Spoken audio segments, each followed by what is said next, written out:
Oh, it says it right all along. I could read it again. All right. With that color, I'm gonna. I think we got the thumbs up there on the back. Okay, perfect. We're good. Yes. Thank you. With that, I would like to welcome everybody to Monday, May 8th, Weathersfield Town Council meeting. And with the bright colors that Councilwoman Carbone has, would you please lead us in the pledge? Pledge allegiance to the flag of the United States of America and to the republic for which it stands, one nation, under God, indivisible, with liberty and justice for all.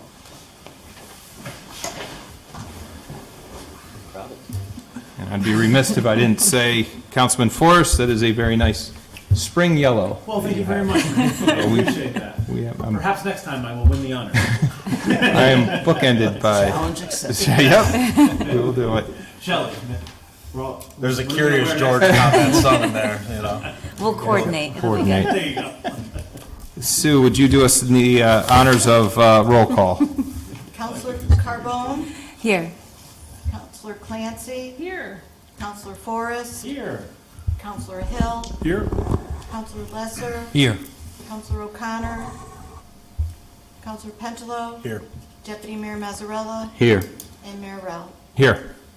Thank you. Thank you, Sue. I will open it up to public comment. Is there anybody here from the public wishing to speak?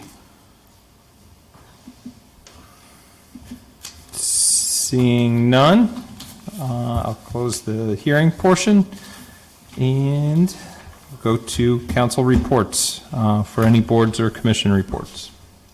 Mr. Deputy Mayor. Just want to let the public know the Senior Citizens Advisory Committee is sponsoring a discussion at the Community Center on Tuesday, May 16th, 1 p.m. It's the title is Scam Prevention and Personal Safety, presented by the Weathersfield Police Department. Detective Hilchuk will speak to residents about how they can protect themselves from fraud and scams. Also some tips on personal safety, and light refreshments will be provided. There's no charge, and everyone's welcome. That's all I have. Great. Thank you. Anybody else? Any reports from boards or commissions? Seeing none? Okay, go to council comments. Councilman Lesser? Thank you, Mayor. Two quick things, and one of which I'm sure you're going to report on, but attended the bike event yesterday, Bicycles on Main, which looks beautiful. I know the ride went well, led by you, Mayor, and nice speech, but it was a nice community day here in Weathersfield, and it was nice to be there and be a part of that and witness all the wonderful things happening in Old Weathersfield, and particularly with Bikes on Main. And secondly, this coming weekend, the Keene Foundation is putting on Matilda, the musical at Webb Elementary. For those of you who may want to go see that, my wife is the director, so I have to go see it, the kids show, but it's sponsored by the Keene Foundation, and that's it. Thank you. Great. We'll make sure to take that last part about having to go see it out of the minutes. Oh, yeah. My wife reads the We'll keep minutes, you on the up and and up. she's reading the minutes all the time, so, yeah. Thanks, Pat. It's your Thanks for honor. having my back. Honor to attend those. Any other council comments? Nope, I'll just follow up. Yes, yesterday was an incredible day. Last 2 weekends have been rainy, and I had my fingers crossed that this weekend would be nice and clear, and sure enough, Mother Nature didn't let us down. Great turnout. This is the second year for the ride, but it is the third year for Bicycles on Main. The press coverage for our small little town was overwhelming. It was great to see coverage there, but more importantly, it was great to see everybody get out, get some exercise. I jokingly said this year is a lot different than last year. Broad Street is repaved, so it made for a much smoother ride. I think the families, the kids, and all the volunteers that took part in it that came back later to show off their creations. Really enjoyed it. Weathersfield's an unbelievably welcoming town, and with Bikes on Main, Scarecrows to follow, as well as Porch Fest, and then hate to wrap it up with the holidays on Main to think about winter yet. There's a lot going on, and kudos to the Old Weathersfield Shopkeepers Association. They've really done a tremendous job engaging the community and broadening the reach of Old Weathersfield beyond our own borders to the rest of the state.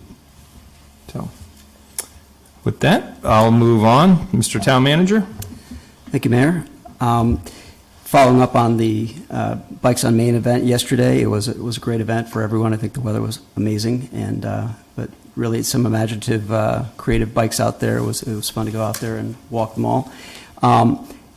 Following up on that, we did also meet with the shopkeepers this morning. Staff did. We started this as a regular routine that we do now for all of these events downtown, that we do meetings well in advance. So our meeting was on Porch Fest. So this was our first initial meeting. We had police, we had fire, we had the ambulance, we had Parks and Rec and physical services all in-house, and we kind of talked through some of the issues, what worked last year, what might be improved this year. We talked about things like road closures, things like, restroom availability, all those types of things. So we're in the early planning stages, but we'll continue to have those meetings leading up to it's the last Saturday in August, so August 26th, I believe, is the date for Porch Fest. So we've got a good lead time on this, and we'll continue to do those planning stages. But this is something we do that with all the events now to make sure that we're all in sync and everything's going to run well. So those are exciting, but we need to make sure we plan well so that everyone has a safe and enjoyable time. Next, I'd like to just briefly touch on also in Old Weathersfield, we had a lot of people reaching out regarding the intersection at State and Main Street with the new improvements that are being done there. A lot of people complaining that larger vehicles aren't able to navigate the turn down Main Street towards the Cove from State Street. I just ask that everyone wait till the project is actually completed and all the cones are removed and the project is done, and then we'll make a full assessment, and if any adjustments need to be made, we will make those adjustments. But these were all designed per DOT standards, and all of the radii were looked at very closely, so all of the vehicles in question should be able to navigate those. Might be a learning curve, certainly. This is new for folks, and as people get used to new traffic arrangements, you generally have this issue with people, a lot of people complaining, I don't like it, it was better before, why'd you change it? Nobody's died yet. I've heard that so many times. I want to make it very clear. Our goal is not to wait till somebody dies before we fix the problem. We have a lot more people in Old Weathersfield now, and these are mainly improvements for pedestrians and bikers.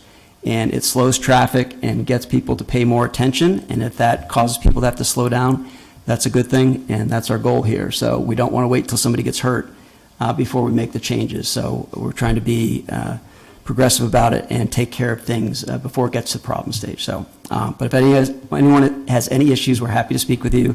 Engineering department, Derek's happy to talk to you, explain the rationale behind some of the designs, and I'm certainly happy to as well. So with that, that's all I have, Mayor.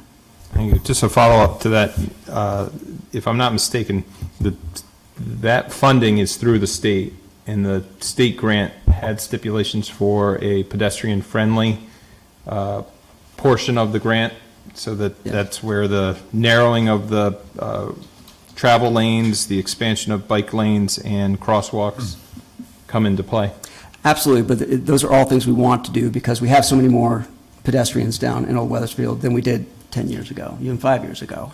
So we want to make sure that when they're here, they're as safe as they can be. So yes, that's all part of the state funding. Yeah. And the state approves all the plans, by the way, too. And so did Connecticut Transit approve those plans. So everyone has a chance to review these. I think this project's been going on for 5 years, so long before I got here. So I know they've been working on it for a long time. Mm-hmm.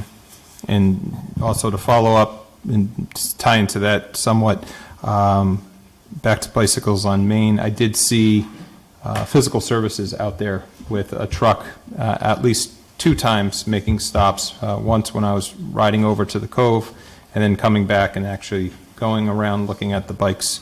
My wife and I did notice one of our physical services workers doing that. And then I have to give credit to Jake from the police department who led that off.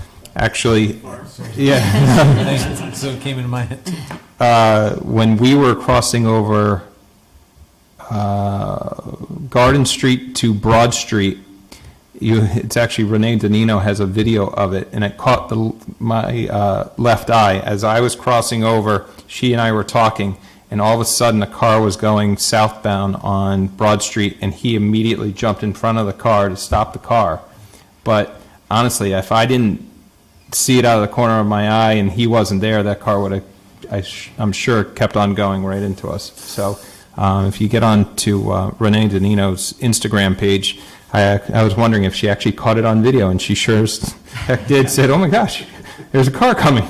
So he rode right out in front and stopped it immediately in its tracks. So I mean, that goes on Broad Street. You can only imagine what goes on Main Street. So thank you to our engineering department for that design work, our police department, and fiscal services for an unbelievable day yesterday.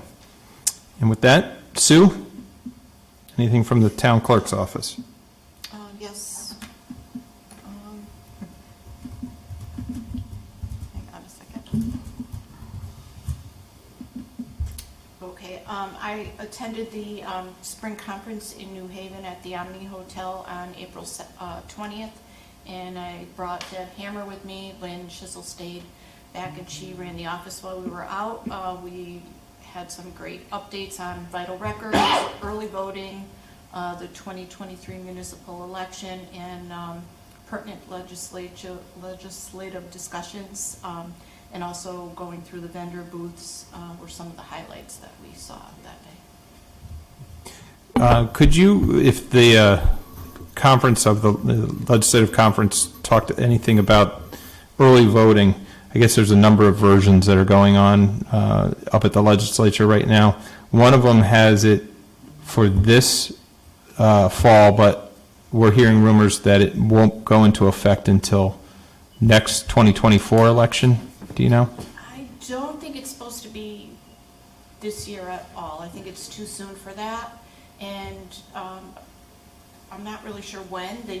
Right now they were working out the 10 days versus the 14 days, and who was supposed to get the ballots at the end of every day, if the town clerks were taking them, which, you know, here that makes sense because we have the vault. They're working on a lot of different things, but I didn't see it anywhere like in the near future. Okay, so it would be 2024. Yeah, the rumor was that they would do a trial for the municipal where it's not as hectic as a presidential. That would make sense, but I'm not sure they can get it together that quickly. Yep. They're still working out funding, whether it would be funded fully by the state, because they've got to come up with the money to man the polls to be open, Mm-hmm.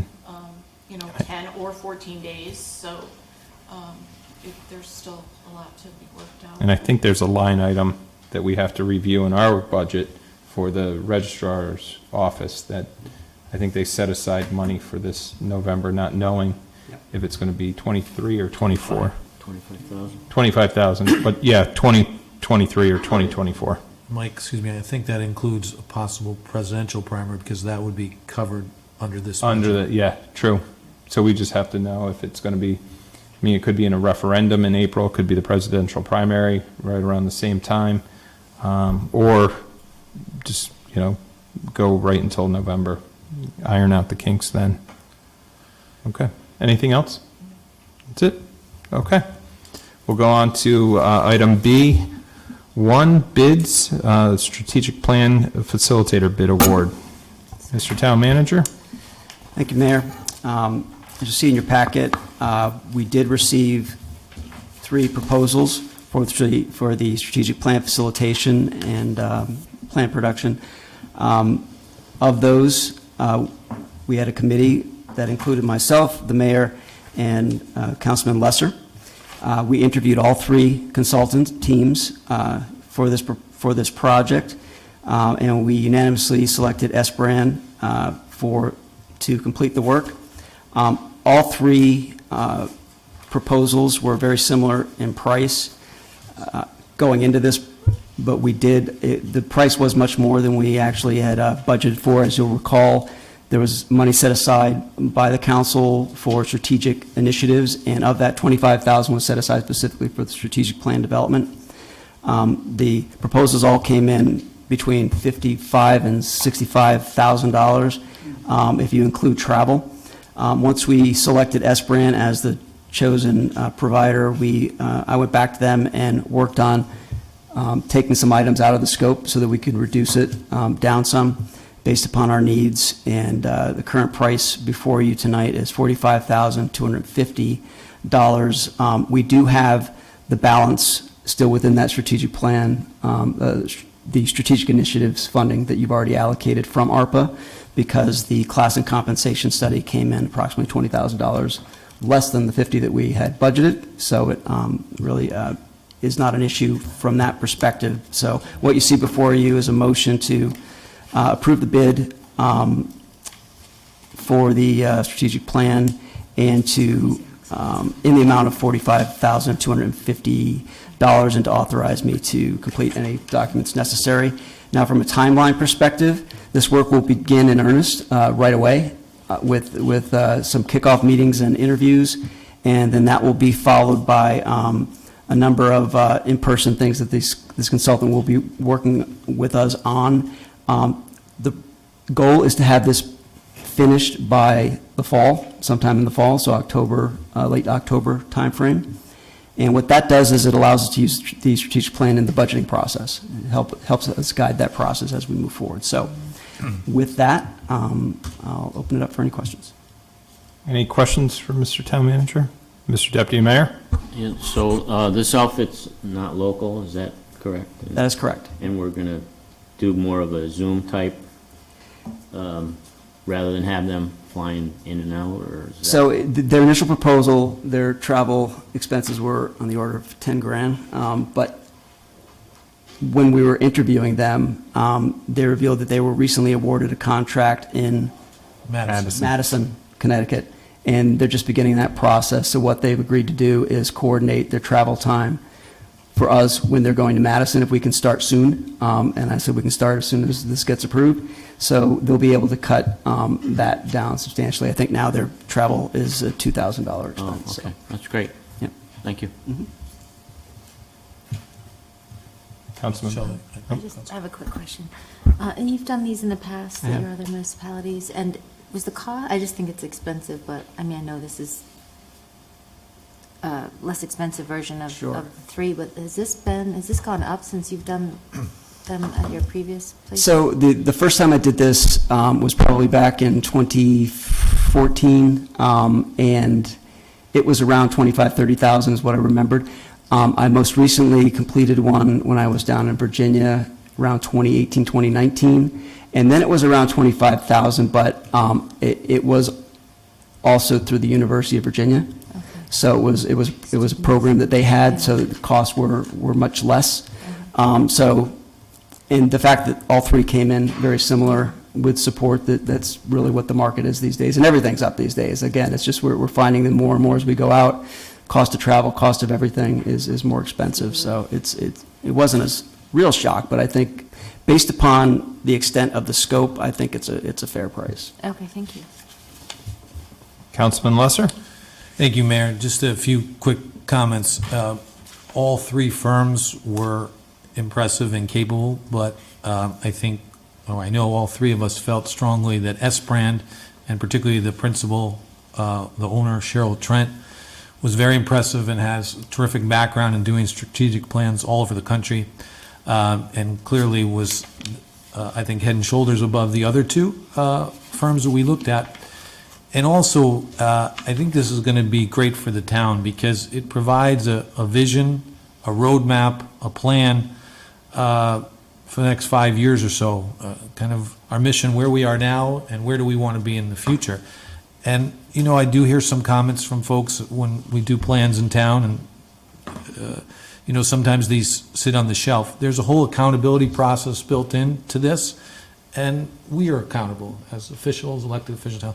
So I'm comfortable that we will do our best to implement whatever comes from the plan, but I think it's something needed to provide a vision for all of us into the future.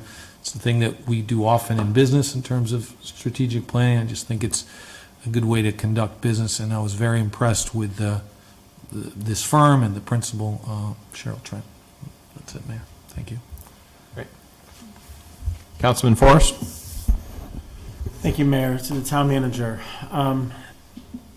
In the budget process, we talked about a financial plan, strategic plan, and then we also actually talked about a bonding strategic plan and the various avenues of that.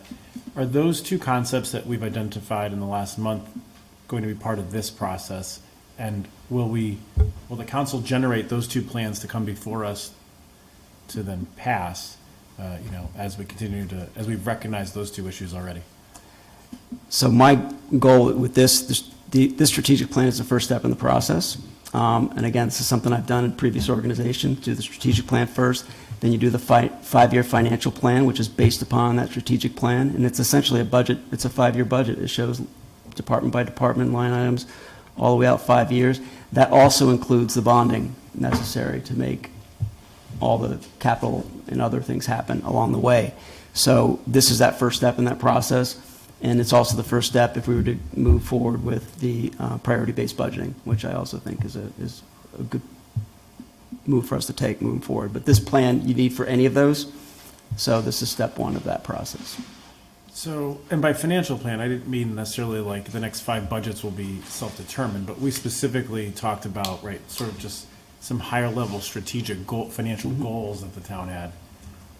Would those goals not be addressed in this process? Yes, those goals would be in there, but I think we do need to go the next step, though, ultimately, it's not a locking in a budget for 5 years. It's still a plan, but it really provides you all with the clear vision of what's coming, so that you can make decisions this year based upon what you know is coming in year 2, 3, 4.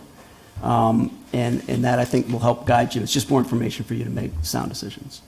So it sounds like the concept here is that we're going to do this in step 1, and then there'll be step maybe 2, which will sort of handle a little bit more of those technicalities, but really sort of at a higher level for the council to approve, whether it's a financial strategic plan or a strategic bonding plan, sort of a capital improvement / strategic bonding plan. But that is sort of a phase 2 you're anticipating. Is that accurate? Some of, I think, what you're talking about will be part of this plan, but more of the higher level, and we'll get down into some of the action items. Those might become action items within this plan, will very likely become action items within this plan. And then with timelines and responsible parties and all those things that are part of the implementation plan that Councilman Lesser referred to.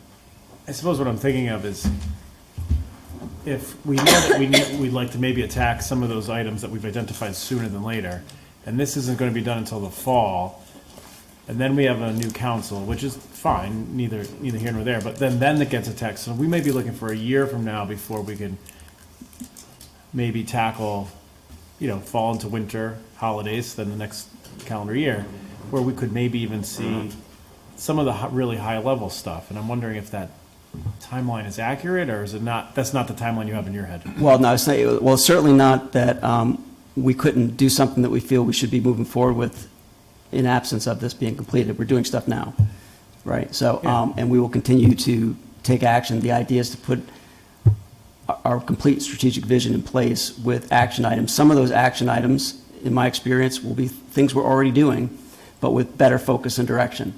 Others might be completely new that we hadn't thought of before, and there'll be a lot of those as well.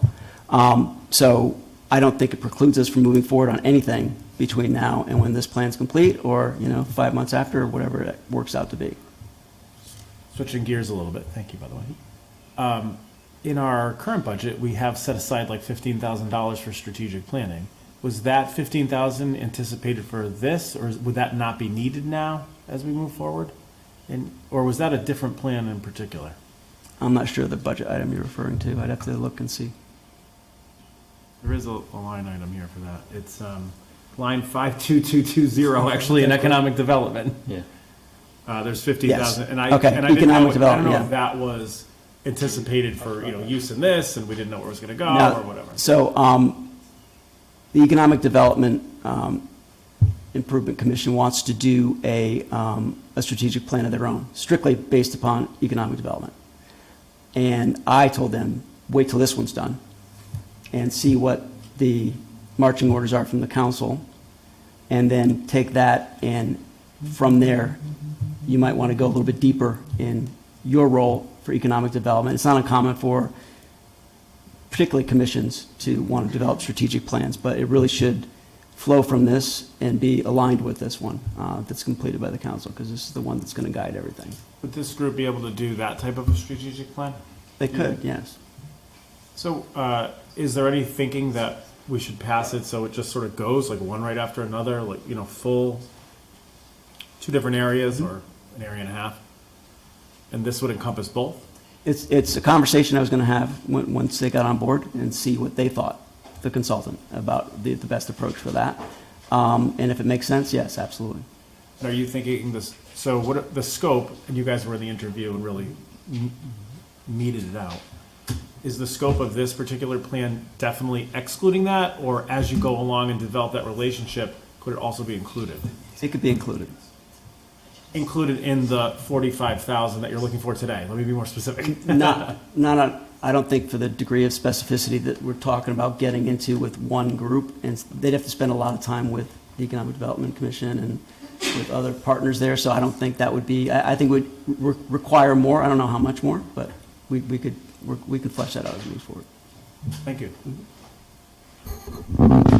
Any other questions for the town manager on this?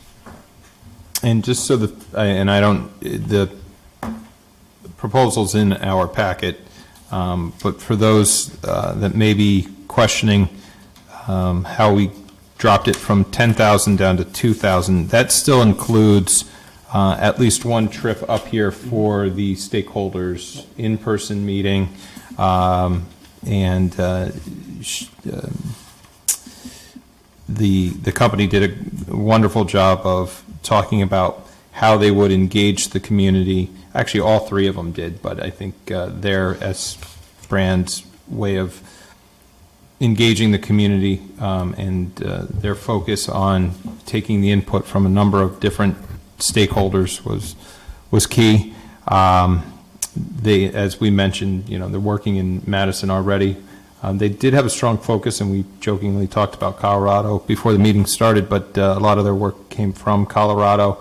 But since she has moved to the East Coast, has worked in a number of states. I can't remember how many in New England, not many, but it's broader than, you know, a Midwest or a Western state. So she does, I think she and her team are comfortable with the work that they can do in Connecticut. We are no stranger to them in the fact that they've worked with other municipalities in the past.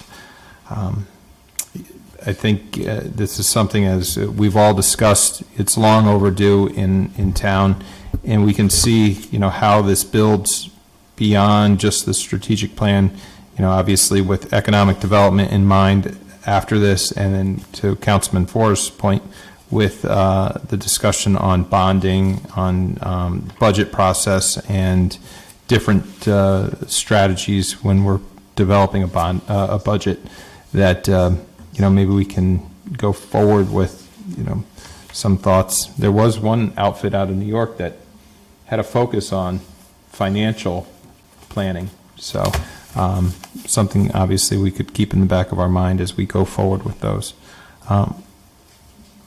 Sure. Don't mind.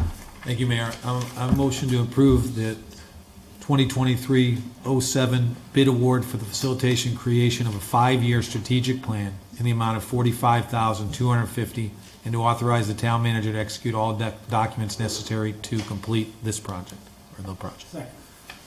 Motion's been made and seconded. Any further discussion? Hearing none. All those in favor signify by saying aye. Aye.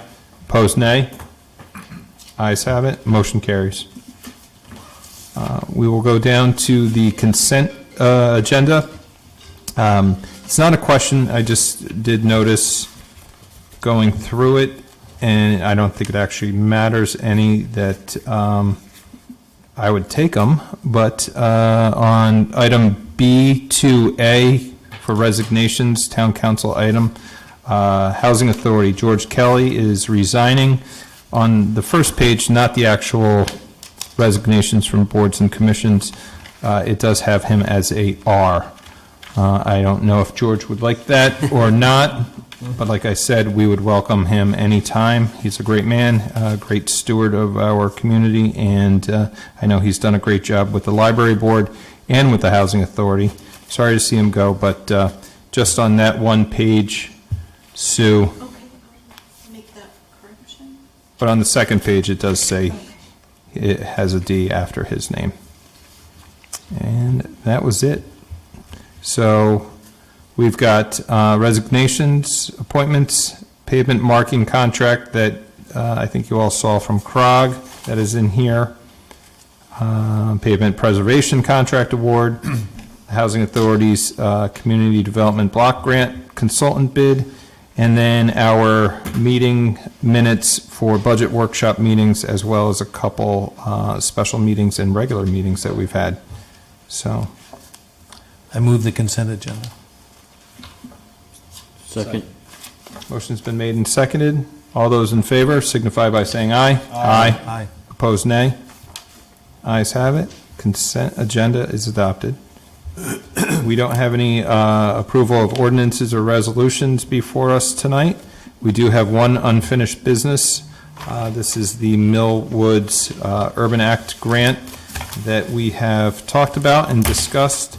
I think we have $425,000 of the original $1.4 million, if I'm not mistaken, left. And I think we will be discussing what folks came in a couple meetings ago to talk about and what has been discussed by this council, and that is the pickleball court. Let me first start off by saying I don't think anybody on this council had opposed a pickleball in the town or, opposed the concept of constructing a pickleball court. But it was all a matter of where best suited it would be. I think the original design, and I hope he was here, Derek had, was for it to be, and if we're looking at the map, close to the tennis courts, where the intersection to the parking lot for, this was the original. It even shows it on there. Yep. Future project for pickleball courts, as you see it next to the 4 tennis courts. I think as we've discussed it and the impact that it would have on trees, an additional parking lot there, as well as the access to the softball field and junior soccer field, and then just the all-around congestion it would have for those that park along the entrance, as well as the entrance into the back lot that leads up to the Ball Fields Classic, and as well as the bathhouse for Millwoods Swimming Pond. Maybe I'm speaking only on myself, but I did hear some others had concerns about the massing of cars and people there when possibly tennis, pickleball, soccer, swimming, and baseball were going on. It seems like that would be a lot of cars in that area. And then I didn't have the vision of additional parking lot or parking space. I mean, it is our park. Additional parking spaces would just be, just doesn't, too much massing, I guess, of parking in a park, if you will. So we discussed it, I think, thanks to Shelley and Councilman Lesser and the town manager and Mr. Deputy Mayor. Went on a field trip to Mill Woods, and I think, and I don't know if you guys have. Did anybody? Yeah. Did anybody play at all? Brought the paddle and the, Broke it out so we can hear the sound. Yep. Yeah.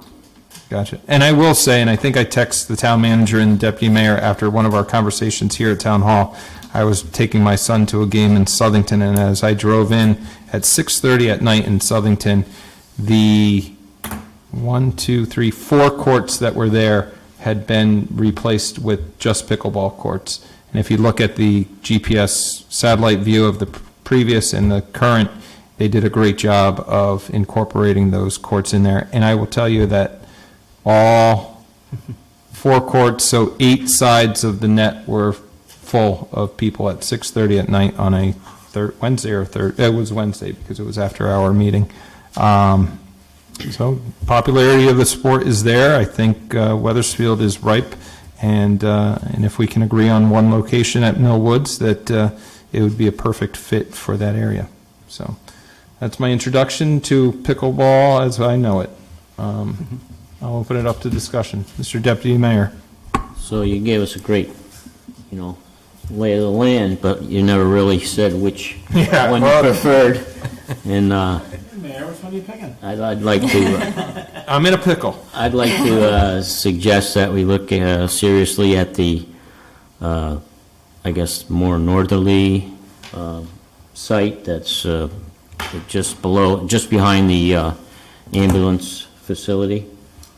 It has parking there, separate entrance, and I thought that was the preferred site. It was kind of a toss-up, but And I'll just note that during the park board meeting, the last meeting, they discussed these 2 alternatives as well. I'm told there were members, and I believe one of them's here, that preferred not to use that location primarily because that could be considered the best place to put an additional field if they were going to put, mixed-use, multi-use field there. So. I can't hear what you're saying. Yeah, this. Yeah, so there were park board members that didn't like that location. Park board members, Thanks. because it was, its location would, basically that area is, if you look at the map in front of you, if you were to move the T-ball field somewhere else, that would be an area that you could potentially put a mixed-use field. So they wanted to keep that option open, so they preferred the other alternative, but Kathy could probably add more to that, but I think that's the gist of the conversation there, so I just want to make that note. Okay. Councilman Forrest? Couple follow-up questions. On that notation, I've never seen, although certainly we're all very, very familiar with the area, I've never really seen anyone draw a field like a, lacrosse, soccer field in that particular area. We've got proposed fields on the left, there's been proposed fields on the right, and I think even remembering from the other master plan, and it's a development over time, of course, but I've never really seen anyone put a field there, like a flat version, and now there's consideration of a field there, or I feel like I would see that with like a potential, like a yellow, like potential field or something like that. Well, I would say that when we were having the conversations about possible locations for a mixed-use field, as part of the analysis that I did for the council back in the fall, it was discussed that the one that you see on there to the far left was one of the areas, but we also looked at the area in the general vicinity of where we're talking about now as a potential for another one. So you'll recall from that report, I stated 1 or 2 could be possibly located at Mill Woods. Becomes very congested if you do that, and that's all for consideration, but we laid it out and it could fit. Now, you'll notice the bright orange line that runs through the middle of the park there, that's the gas line. So when we had those discussions, we weren't really paying much attention to that. So that's why those that went out on the field trip will note we've kind of shifted the one closer to the parking lot on the left over a bit to stay away from that gas line. So we do have to be cognizant of that in any kind of major development. We'd have to stay away from that gas line. So, a field could be a major construction project that we'd likely have to stay away from that, so. So would the anticipation be that we would remove one of those T-ball fields in order to fit a field like that? Relocate, yeah. Do you have an idea where that would relocate to? I don't. So on the one that's near, what we call classic Little League, and we're thinking about an expansion or possibility of an expansion, I can understand the need for additional spots, especially as even, I'd say as we get more busy, but sometimes it's congested right now. But that's a grade up, right? You're walking uphill that whole way. So I'm imagining somewhat of a, basically flat. Of course, it's got a little grade, got to get the water to come down. But with that plus are we starting to build a retaining wall over there, I guess? Because if you go deeper into that hill, into the hill, now you've got to put a flat pickleball, right? We're not going there. Then you got to put a flat pickleball, and it's almost like we're getting steps now as we walk down, right? We've got either the pickleball is at the same level as the parking lot, which means we're going deeper into the hill, and then obviously we can see the stands right next to the Little League field on the third base side. I mean, I'm feeling like you got like a 10-foot drop after you dig into that hill enough. Is that accurate, or what's the? How would we handle that sort of grading there? I don't recall it being Stairs quite up the- that steep, but stairs up Kathy, the maybe you can process? speak to it. You know the site better than I do, but I don't recall, I always think maybe 5 feet, but if it's 10 feet, and that wouldn't be much of a And I'm retaining wall, guessing but here, I yeah. haven't graded No, it but- out But myself. I have no idea, I'm being Before she honest with gets you. up That's why I there, asked Kathy. long Yeah. that day, it's not flat. Talking with the town engineer, Derek, we've talked a lot about that slope, and it is a very gradual slope, and he said that, yes, we could do cuts and fills to level it out. So there will be cuts How- into the. Yeah. Yeah, hill, so what does yeah. that mean, cuts and fills to level it out? So there may be some areas where you have to dig it up a little and bring it down a level, and then the bottom end, you may have to fill a little to level. You're not just gonna take the height here, and if it goes down like this, you're not gonna just build this up. You're gonna come down a little and come up a little. It's not going to be major retaining walls, it would be small areas, you might have to have little retaining areas, but it's not going to be like a massive retaining wall or anything like that. Okay, but I'm thinking like as you get to the end of the pickleball court, that corner that's closest to the ball field, I mean, that corner is, I know how big the stands are, like, we're talking like 15 feet, and then wherever the grading is, so. Do we have an idea about what's the grading gonna look like if you put it there? I know you said cuts and fills, but like, how, is the pickleball court 10 feet below, 15 feet below, 5 feet below? Until we did a design, it'd be difficult to tell you that, because the area has to be surveyed and looked at and determined within that location the best way to make it fit, and that would be through a professional architect, a landscape designer, a park planner. We would need to hire someone to really, once we have this location, the approximate location, that's how we would look at it and see if that was the best fit. So you talk about a professional designer to see if it will be the best fit. Are we able to make that decision without guidance like that? I mean, to sit here and say, oh, well, I'll put that there. We think we should go there now, and then they design it, and we're like, wow, that's probably a 10-foot wall. I didn't see that Yeah. coming. As far as the specific location, what we're looking for from the council tonight is, what's your preferred location? And then the motion is not a location. You'll notice it's just for the funding for design and construction. We'll bring in the designer, have them look at both. We'll say this is the preferred location, and have them work on the design. They might come back and say, that's a horrible location, this is why. It's going to Yeah. cost you $100,000 more to do it there. We bring it back to you and say, that's a horrible location, it's going to cost us more. Are you okay with us moving it to the alternate location? And that's how it probably will. Okay, thank you. Mm-hmm. I appreciate the Molly. guidance.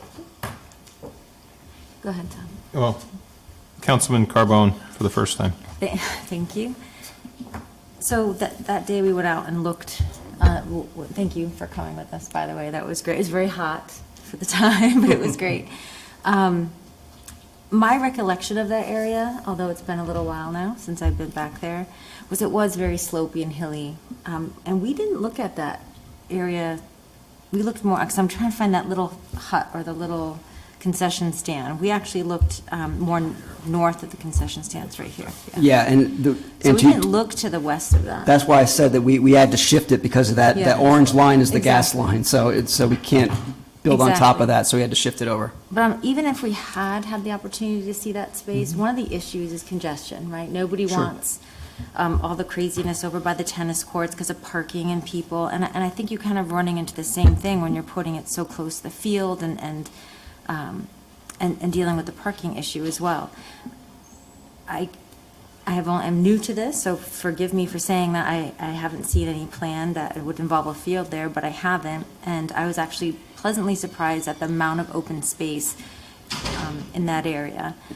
The fact that we have built-in parking and people can use a different entrance to get into the park, to me, it's kind of a no-brainer that you wouldn't be adding to the congestion of the park and taking up valuable parking spaces that can be used for other areas.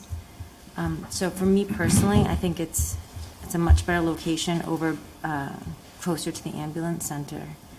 And then it's flatter there as well. It just doesn't make sense to me to try to put it somewhere else. Does that make sense? You're laughing. I'm like, it's kind of a no-brainer. Yeah. Go ahead, Tom. If you look at the drawing up there, you see the light blue text just below one of the ball fields? And there's a shadow below there. And I recall that was some type of drainage There pipe is. that was there that we looked at when we walked by. So I can't see where that space could be utilized for a field with that drainage situation there. And that may be the case. I'm just And relaying what was maybe said, that's yeah. why that area has never been Yeah. developed into a field. Yeah, there's a lot going out. There's a lot going on right in that area, between drainage and gas lines and stuff like that. My preference, again, would be to use the flat area. I know we talked, I had talked about possibly putting pickleball courts at Webb, and was told that, no, it's going to require filling, and then we have to worry about the fill settling, and the courts not standing up as good as they could. And now, this other option, I can see us getting into the same situation where we're going to cut into the side of the hill and use that material to fill the other side, and it seems like a lot of work when we have a flat area with parking available right there. So I would support the location being up towards the ambulance, and I would like to see us decide that tonight rather than leave it open-ended to, well, we'll see what the designers have to say. Councilman Pentelo? I'm just going to say this a little bit more poignantly.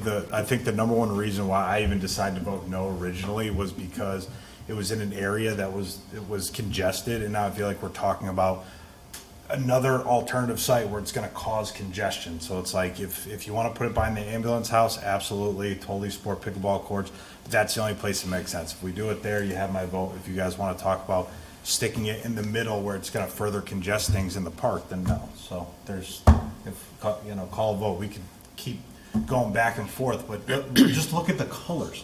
This is common sense. No, sorry. Hey, go ahead, I'm done. I'm sorry. Councilman Lesser? Thank you, Mayor. I support that location as well. Yeah, perfect. And I'll just note that there's a second motion here. The other part of the discussion that we had out on our trip was that the balance of the funds, the $125,000, would be used for the design and construction of the renovation of the concession stand building to a restroom facility. So that's a second separate motion before you as well. I ask a question? By all means. Has anybody really looked at the scope of work there? Has anybody been into the building to kind of see, is that going to cover it? Is it feasible? Or are we just going to allocate those funds? And We'll then use decide part of that money after? for design and bring somebody in so that they can look at, what the building can handle. It was constructed with a certain use in mind, and there might be interior walls that we won't be able to remove because it could be load bearing, or they might have to do some, changes to the building, and it might, set the price a lot higher than we anticipate. But we'll have that initial analysis done with part of the funding up front, and then come back to you all with a proposal for the actual construction piece. Okay. And then at that point, we can decide if we would rather not do that and allocate the funds for something else? Sure. Okay. Just checking. Councilman Hill? Thanks, Mayor. Regarding the restroom construction, will there be a policy set by either Parks and Recs or by this body regarding whether we keep it open? Because we have restrooms over by the basketball courts in Costello that I'm there quite a bit. I don't think I've ever seen it open. And I know we've had some vandalism issues in the past, so the last thing I want to do is kind of appropriate a significant amount of money towards something that won't stay open. Yeah, and that was something that we discussed out there as well, and it would, again, it's about your priorities, and if you tell me these have to be open, they will be open. You know, they'll be, depending on the time that they're high use of the fields, it may require overtime or scheduling, but we'll make sure that they're open. Thank you. Councilman Forrest? On a very related note, this spring, the town manager and I had a large conversation with many of the sporting groups about the Catone facilities. We're talking about bathrooms at facilities. And them not being able to be open because the pipe was not in a certain way and there was a possible freezing issue and the rest of it. Is it possible, could the Catone field laboratories and, you know, that whole complex there also be repaired in this particular allocation? I think these are specific to Mill Woods, right? Yeah, these funds have to be used in Mill Woods, yeah, it's through the state grant. But we are looking at what's possible to repipe the bathrooms so they're not on the same line as the irrigation, which was the issue, and to see what the cost of that would be. And if we need to, we'll come back to you all for the funding for that. Thank you for that. Has the Park and Rec Board or the Master Plan Committee, as the case may be, have they sort of looked at the location of the bathrooms and whether or not they're at a location that is most usable? I'm thinking that in general, this one happens to be near the bathhouse, which itself could be used as a lavatory, but all the fields are way up on the hill, right in the back. And I could easily imagine that they have that nice little walking path on the road, but a lavatory sort of in between fields up where all the fields are up on the hill might be a closer location. Now, I don't know necessarily about plumbing and the rest of it, which is why other people will take a closer look at it. But it might be an interesting concept that we talked about, well, is the bathhouse open a lot or not, but there are bathrooms there. And in a more global structure about whether or not this allocation for it right across from the bathhouse down the hill is necessarily the best place for it, or then we still having porta potties up on the hill anyway when we've just spent $175,000 on a new 25. toilet system. So I don't know. Has there been conversation about how best to allocate this 175 and what the best construction plan is to have? It's 125. I don't know if, Kathy, you can answer, does the master plan show restrooms and other locations in the park? The master plan did, and actually showed one right around the concession area. The one that currently is opened at night over by Costello and Fusco Field, a second one there. And there was a third one, and I'm trying to remember where it's located. I don't happen to have that with me. But there was a third one located. It might have been kind of down towards the location of the potential new multi-use field, the dog park area. Because at one time on the master plan shows a maintenance building, kind of where the dog park sort of ended up. So there was, so I think there might have been one down at that end of the park also at one time in the master plan. So I don't know if that helps, but, so this location was part of the master plan, that's what I was trying to get at. And so it does make sense from the overall master planning portion of it. Now, whether or not there's a better location for the next one, I guess that's up to you all to decide. Okay. Thank you for your time. I agree with you, Councilman Forrest, about Catone Field. I think town manager and I had conversations about that with the threat of freezing pipes. That was 2 weeks before April 15th. I guess the water from Weathersfield High School goes There's a T that goes off to irrigation for the baseball field and possibly the soccer field inside of the track, and then water continues down to the concession stand. So to me, it seems pretty simple, but it's probably not, that we, put a shut off so we can keep the water from going to the irrigation, and we just, keep it going right to the concession stand, have that in use during the preseason, and then when time is appropriate, turn on the valve, and then we can flood the irrigation.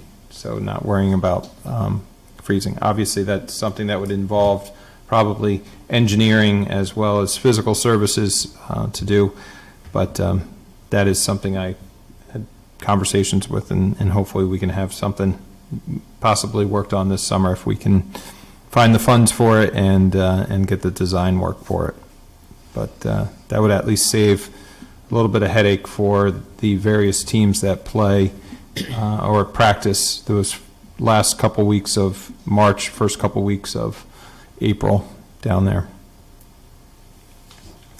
Okay, any other questions about pickleball and the $125,000 for the facilities at the existing?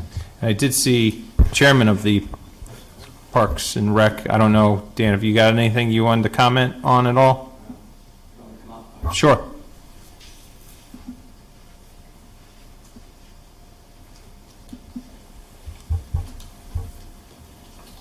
Yeah, I just wanted a couple things. As far as the bathroom facilities go, I don't know if what Kathy said or not. I was watching part of this at home, and I said, let me come down.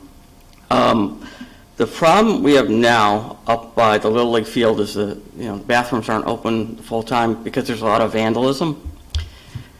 I think you have to resolve that issue first, whether that's putting cameras in the park, whether it's getting some type of stainless steel bathroom, toilets or whatever you're going to do. Once that's resolved, then you can start talking about putting other bathrooms in, because right now they're only open from 6 o'clock at night. They're closed. So if you build new ones, you're going to have the same issue where they're going to be vandalized. You're going to have to close them most of the time. You don't want them open. So that issue has to be resolved first. Then after we figure that out, then you say, all right, let's start looking at where we're going to put those. But I think that should come first. And we talked about that at the park board. As far as the location of the pickleball courts, that other area behind the ambulance facility, I actually used to play soccer there when I was a kid. That was a soccer field. I don't know when it stopped becoming a soccer field, but it wasn't a full-size field. It was a field for 8, 9, and 10-year-olds, which is slightly bigger than kind of the smaller fields now. It's in between a regular field and a full-size field. But that was used for years and years for the Ritchie League. So that was there. Of course, it was Mitchell School then. There wasn't as much issues with the parking as there might be now because it's an elderly facility. So those are the only two things I want everybody to know, before you make any decisions. That's it. The other thing, there was one other thing I was watching on television was Fred said the money for the strategic plan went up. It was significantly higher. So the pricing on a lot of these things that have been approved already, you don't really know what's going to come in on. You might want to hold that money in case you get overruns for these other things. You might just say, all right, let's do a design or, for the bathrooms and hold that money in case these other things come in higher. You don't have to spend it all at once. You might want to just hold some of it. So those are my only comments. I don't know if you have any questions or those things make sense or. I mean, perhaps we should have the chief of police come in and talk about vandalism and the efforts that could be used with these facilities. And it makes sense to me. I understand the concern, certainly. And Yeah, I don't think anyone's against putting new bathrooms or anything. I think what we don't want is put them in and then they're closed. Are any of those, classic or any of the softball fields, none of those are lighted, so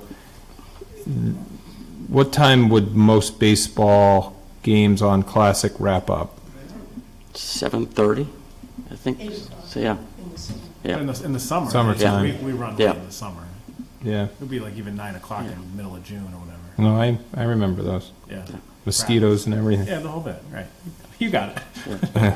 And actually, while I'm up here, let me say one more thing.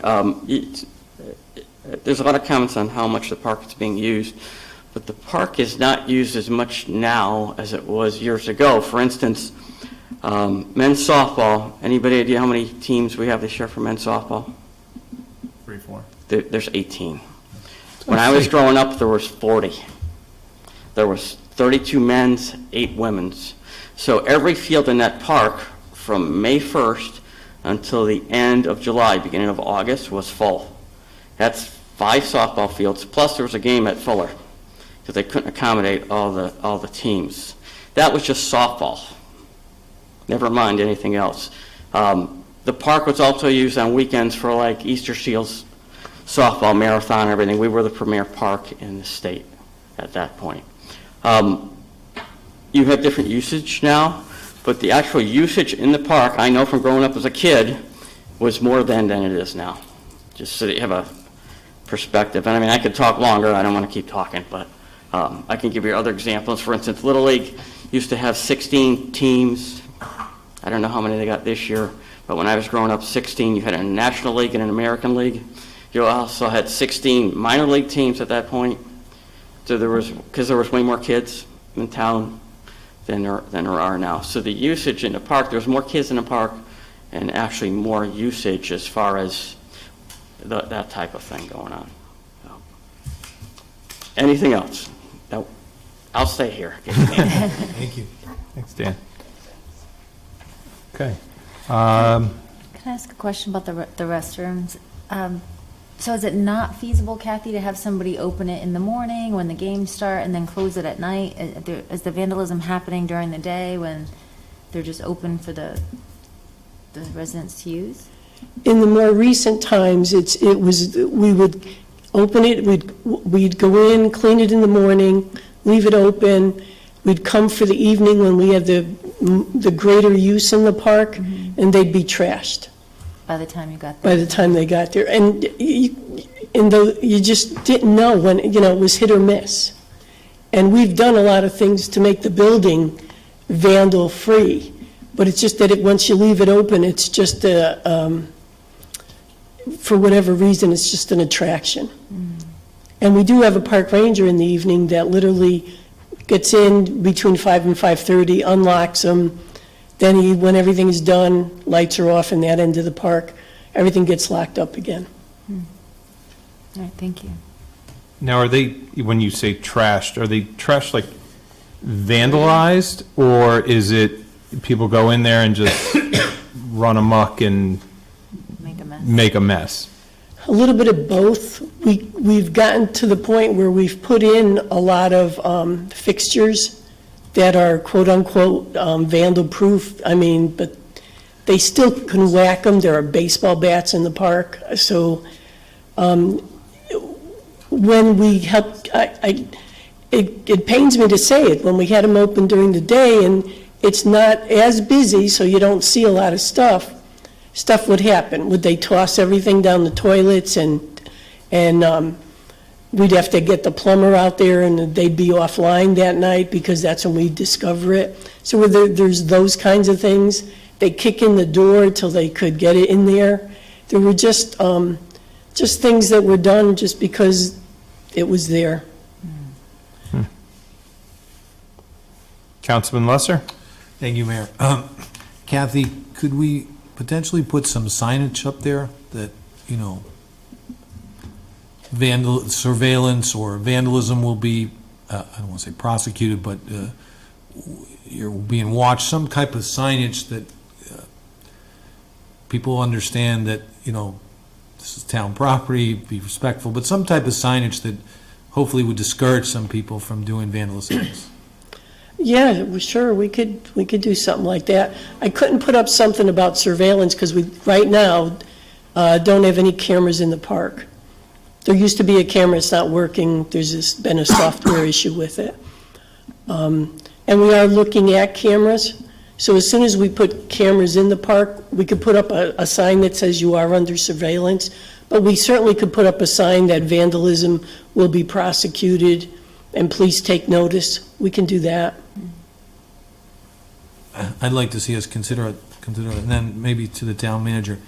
If we allocated the funds tonight for the restrooms, the 125,000, can we concurrently or beforehand do some of this work, not necessarily the design work, but maybe the signage, maybe some of the concerns that were brought up by the chair of the Parks and Rep, Deane, in terms of the vandalism, but can we allocate the funds, potentially not spend them yet, but approve it? Your thoughts or your recommendation there? Yeah, you could absolutely do that, and we could, I'll speak with the chief about developing a plan with him and Kathy's folks, and just kind of going over what the best approach would be to address the vandalism. And we can bring that back to you all. In the meantime, we could maybe put together the RFP for design and things like that and get that ready to go.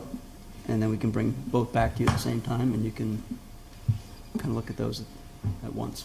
Okay, thank you. Can we make a motion? Yeah? Yeah? The mic, I'd like to make a motion to allocate $300,000 for the design and construction of pickleball courts in Mill Woods Park using funding through the State Urban Act grant. Second. Thank you, Ken. We're going to hold off on, do both of them You want together. to do both both? together? Okay. I'd also like to make a motion to allocate $125,000 for design and construction of the renovation of the concession stand to a restroom facility in Mill Woods Park using funding through the State Urban Act grant. Second. okay. Motions are before us. Yeah. Mayor, I'm not sure you can do them both at the same time like that. I think because Currently. it would make it difficult for a council member to vote against one or the other, True. or change their vote from one to the other. So it might make sense just to vote on them individually. I think that's easier that way. Yep. So we'll Do I get strike, to read it again? No. we'll withdraw your I'll second. withdraw my second Okay, on the perfect. second motion. Okay. And scratch it. So before us is the motion for $300,000 for the Mill Woods, or for the pickleball court at Mill Woods. That motion has been made, and you seconded it? Ken Oh, seconded it. Ken did. Okay. All those in favor signify by saying aye. Aye. Opposed, nay. Ayes have it, motion carries. Tom, you want to? Can I second the motion that she made? For the second one? Or does she have to read it again? You can, and now, second motion is before us, if you would, Sure. so, Motion to allocate $125,000 for design and construction of the renovation of the concession stand to a restroom facility in Mill Woods Park using funding through the State Urban Act grant. Second. further discussion? All those in favor signify by saying aye. Aye. Opposed, nay. Ayes have it, motion carries. Okay. Mayor, just for clarification, what I heard is that everyone's in agreement on the location closest to the ambulance corps, right? I believe so, Okay. yes. Thank you.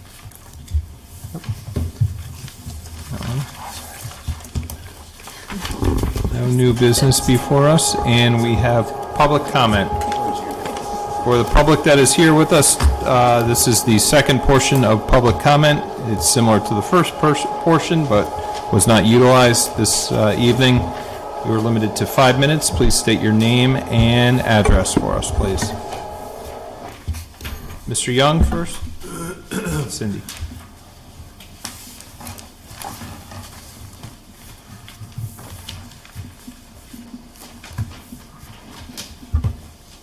Thank you, Kathy.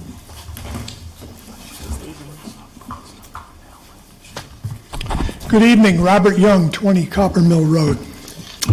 We missed seeing you last meeting, Mr. Mayor, but we did see most of your voters who were up here wanting to support your high budgets and the high school budgets and anything possible to spend.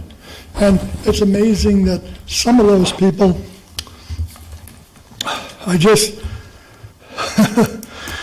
I'm just amazed.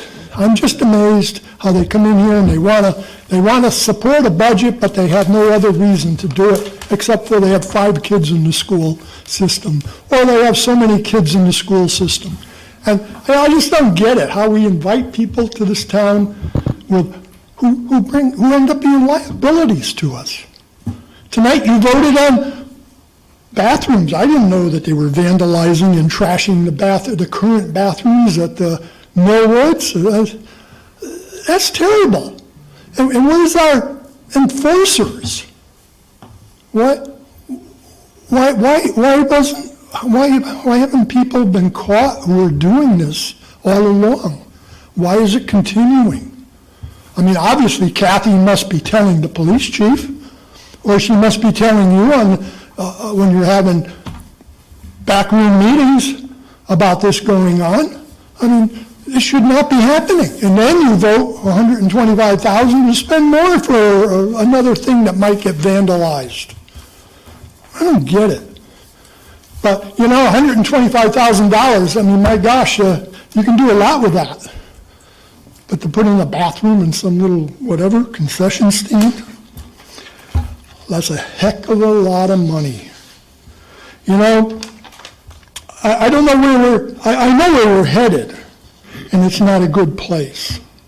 And all of these things that are being spent, and the way that our economy has rolled along, and all the inflation, look at, this is called inflation, what you just voted on tonight.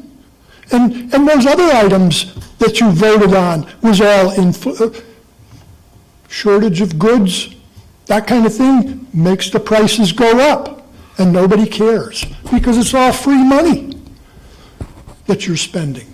Whether it's coming from the federal government, who cranks it out in the basement of the White House, and just puts the dollars out there. They flooded the entire money supply over the last few years.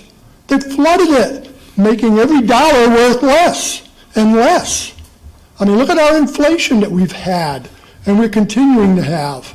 And now interest rates are going up, which is good for some people, bad for some other people. So I think this town has got it all mixed up, Mayor. If you want to take care of your special interests, you're doing plenty of that. As far as the public in general, I don't see you doing much at all for them.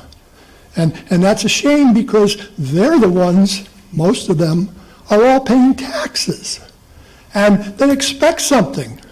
And what little they get, how much snow plowing did we get this year? Not much. You know, you pick up our garbage. That's all I get. And I could get to come down here and talk to you once a month or twice a month or whatever month it is. And to watch how you spend, it's sickening. And that's all I'm going to say tonight. I'll be back. Thank you. Thank you, Mr. Young. Ms. Jacobs?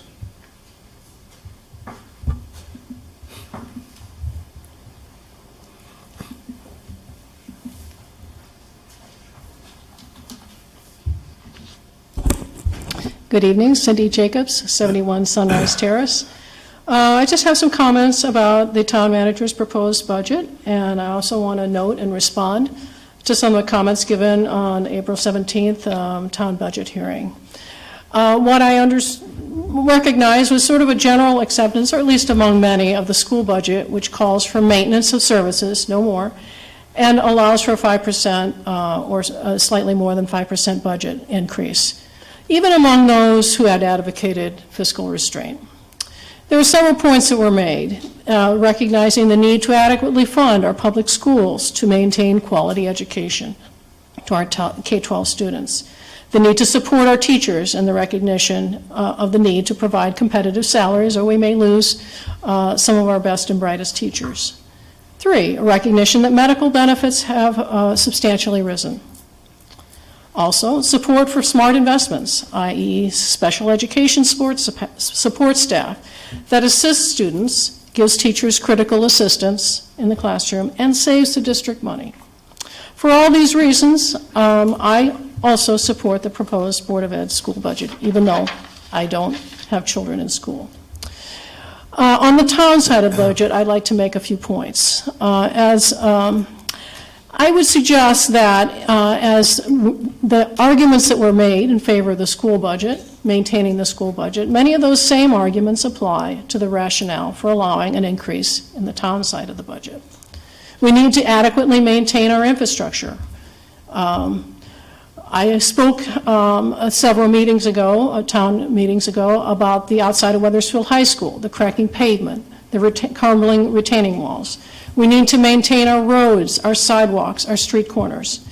I hear in town council, unrelated to meetings, unrelated to the budget itself, Weathersfield needs to better maintain its infrastructure, its ball fields, parks, trails, roads, and town buildings. Similar to the education side of the budget, on the town side, especially in the engineering department, we face competition not only from other towns and their personnel, but also from the private sector. So we may need to recognize the salaries that we have to pay. And also, medical benefits for all town staff has substantially been rising. And then the support for smart investments, i.e. Our town manager, Mr. Presley, has proposed additional town fund, matching funds for sidewalk investments. This is a really important public safety issue for many who use our sidewalks on a regular basis. We cannot expect the town side to pass a zero or near zero increase in its budget because residents face rising costs in their own households. It will absolutely mean a degradation in town services. Town government also faces rising labor, health benefits, and material costs to maintain its current levels of services. I did attend the budget hearings for the EDIC, Park and Rec, and transportation budget hearings. And what I heard from town council members were good questions. Should we have hired consultants versus more laborers? Should we, what do we do about overtime? Can we address that, or do we need to hire more? Do we make investments now or later? All these are great questions. Ask these questions, but at the end of the day, pass a budget that maintains our infrastructure. Let's give our town manager, our engineering department, our physical services department, Park and Rec, and economic development, the resources they need and the quality of amenities our residents deserve. I want to say a word about economic development on the Economic Development and Improvement Commission. I recently listened to a panel discussion on April 19th. It's from CDBG, Connecticut Economic Development Association, and it's a nonprofit forum for advancing the practice of economic development. There were town managers, economic development officers, the Metro Hartford Alliance was there, mayors, and several members across the state. One interesting point that was made, it was by an elected official, was that when businesses consider locating, they often think similarly to homeowners. What's the infrastructure like? What's the condition of the roads, the town buildings? What are the traffic flows, trash collection, public safety, as well as the other demographics and other factors that our businesses consider. At the April 17th town meeting, I also heard a number of people getting up and saying, we need economic development. I am in total agreement with that. I'm sure we all are. I just want to point out that town government cannot create economic development. That's done by the private sector. Town government can create the conditions that facilitate economic development. An example is Beaver Road, okay, and that was mentioned by somebody. And it was, coincidentally, I went there several days before, mailed in my taxes, and went on this very bumpy road to the post office. And I thought, what new business would locate there? We need to address, that's just only one of the infrastructures, but I hope that is prioritized, just as a matter of example. So please, pass a budget that allows the town manager, economic development and planning departments, engineering, physical services, to maintain our infrastructure for our residents who deserve it, and to facilitate economic development. Thank you. Thank you.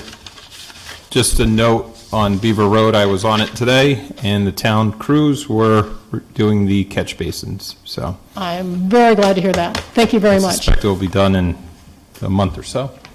Good news. Thank you. Jim?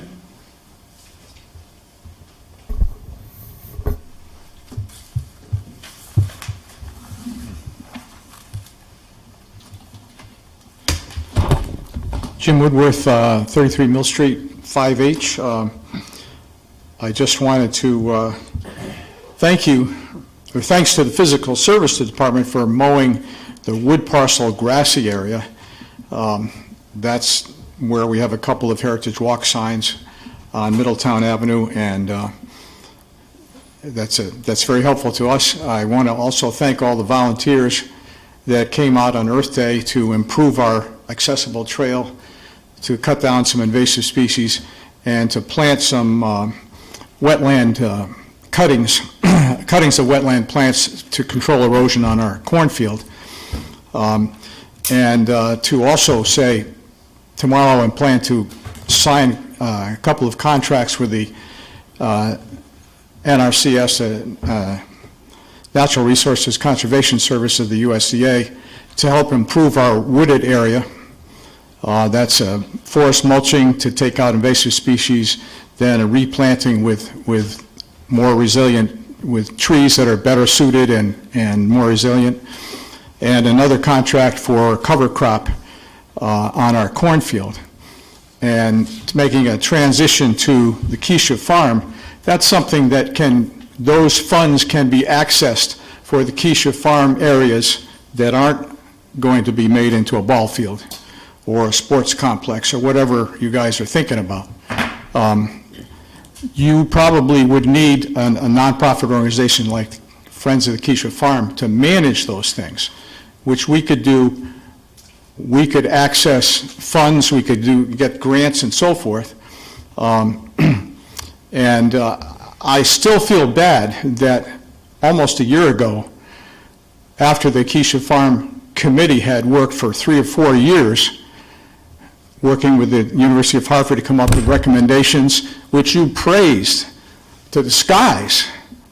And then come June, you passed that resolution saying, sports complex at Keisha Farm, and canceled the Keisha Farm Committee completely. If you go on the website there, it says Keisha Farm Committee, but there's no names there because you canceled us. We had a grant from the State Historic Preservation Office for $5,000 to do a study to make, to see if the barn qualified for listing on historic places. That was completed in September. It was on your October agenda, and yet you haven't officially sent it up there. It's just sitting on the shelf in the manager's office. Why is that? I don't understand why you would. Forgive me for thinking of the metaphorically the catch and kill thing that's kind of, why would you want to suppress the history of the Polish American dream of the Polish immigrants from 1913 who came here through a depression and built their American dream, a barn, in 1940. And then 15 years later, they earned enough to actually build a house to replace the shack that they bought in 1913. Why would the deputy mayor be so much in favor of knocking these two things down, that the town spent so much money, $2.4 million to buy it as an asset, that could be self-supporting, in our opinion? Who knows how that'll work out? But one of the recommendations of the Keisha Farm Committee was to have a nonprofit organization take over and run the farm for the public. We would do all those things like trails. Remember, you asked the question when we had that workshop, where are the trails? What was the answer? Trails have not been mentioned since. But that was all part of the plan, part of the recommendations. And yet, I took a picture of the sign. As you go into the Keisha Farm place that could be a parking area, there's a sign that says, private property, no trespassing. That's 5 years after the town bought it. It still says private property, no trespassing. We have a terrible parking situation on Highland Street, and there's a whole bunch of nice, safe parking spots there. Maybe a little awkward getting out, but I bet you could figure that out. People wanted to have trails, we could, people wanted community gardens. People wanted, well, the deputy mayor looked at the findings of the surveys, and they said, well, it doesn't say farming anywhere here. No, who knew that you could have a farm? But I believe you could.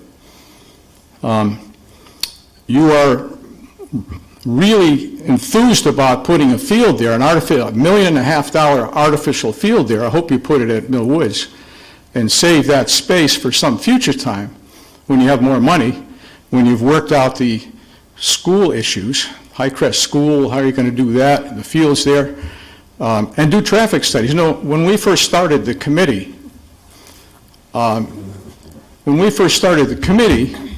we interviewed consultants. We chose a consultant. It was going to go in the budget, and then COVID hit, so it got cut out of the budget. But the consultants would have done traffic studies. They would have done the kind of land use study that the University of Connecticut would have done, which we on the committee signed with a memorandum of understanding that they were going to do for land use and for designing what the University of Hartford did for asking questions and polling the public. But you stopped that in its tracks. You had one meeting where he came and said, I know. I can, and anyway. Wrap it up. Winding up, and so I know you have so much on your agenda, but if you could just send that historic study up, that would be, one little thing, it's just a little motion and then do it. There's nothing, I don't know what's stopping you except whatever your intentions are, which are a mystery to me. Anyway, thanks. And, I wanted to say, invite you to Connecticut Trails Day. Great Meadows Trust is going to have a little kids walk, bike ride from the Cove to the ferry into Glastonbury and back again, and a Cove paddle on the first weekend, June 3rd and 4th. Thanks. Mr. Woodward. Jim, hang on one second. Actually, no, it's Oh. not really, actually, Oh, he reminded me, but, so I did get a formal request from the Friends, actually Kathy got a formal request from the Friends, to do the summer concerts like they did last year. I told you I wasn't going to allow anything on the property, unless the council gave direction on that. They're asking if they could have that so that they can actually book the acts, because they have to do that now. So I just wanted to see if I can get at least some kind of consensus from the council, if that's okay with you, just like they did last year. I think 3 or 4 concerts over the course of the summer. I think we mentioned it last night at our caucus with Dan present, so I think we got to discuss it a little bit further. Okay. Don't mind. Yep. I have no problem with that. It's open space. They're going to have a concert. I'm in favor of it. Public likes it. It's like we do in Old Weathersfield. I don't see a problem with it. Seems like it's a good community event. Why don't we vote for it now? I'm just asking for direction. If I can get clear direction, I'll take it. If not, I'll just hold off until we can come We're back. okay with it. Are you guys you're discussing it a little more? Yeah. We're waiting for Dan to get back. I told him I'd bring it up, so. Yep. Yeah, thank you. Thank you. No other further comment? Motion to adjourn? So moved. Second. All those in favor signify by saying aye.